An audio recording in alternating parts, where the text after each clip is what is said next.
Umapaw ang ilang ilog at estero sa iba't ibang bayan sa Rizal. Ang resulta, rumaragasang baha. At live mula sa Rodriguez, Rizal, nangunguna sa balita si Gary De Leon. Gary, kamusta ang mga kapatid natin dyan?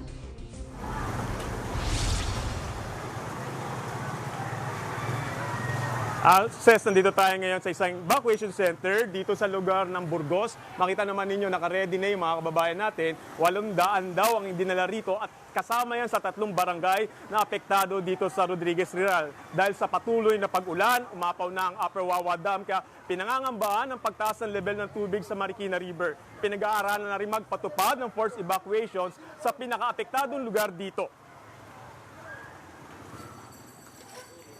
Gary, may mga residente bang inilikas pa mula naman sa mga binahang lugar? Sa kanto kung saan...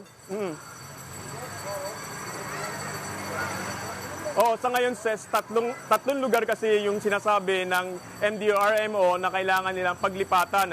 At ito ay forced evacuation na pinaganap nila ng 2 o'clock na ng hapon. Dahil kailangan nilang alisin dahil patuloy ngayon pagtaas ng Wawa River. At yung iba naman nakita natin, sumunod naman sa utos ng MDRMO at ng mga lokal na kagaya ng barangay at LGU. Kaya ngayon ay punuan sa mga paaralan. Ses. Yan ang ulat ni Gary De Leon live mula sa Rodriguez, Rizal. Mga kapatid, Jig Manikad po, pagdating sa mahalagang balita sa loob at labas ng bansa, dapat una sa lahat, mag-follow at mag-subscribe na sa social media pages ng News 5.